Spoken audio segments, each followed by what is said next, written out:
How to add timer or stopwatch or timestamp on video in Capcut PC. Import the video footage to the timeline. Import the stopwatch video file also. I have already made a video how to make a stopwatch video in Capcut PC. You can check out from here. I'll also put the video link in the description.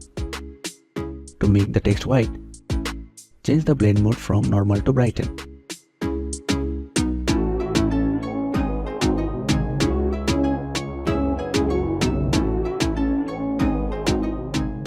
To add a boundary to the stopwatch, change the blend mode from brighten to overlay.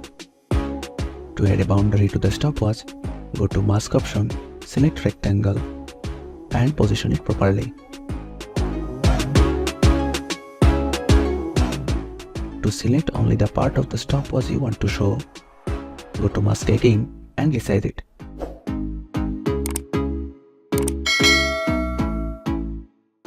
To change the text color, go to adjustment, then curve. Now move around the curve to change its color. And that's how you can add timer or stopwatch or timestamp on video in Capcut PC. Thanks for watching.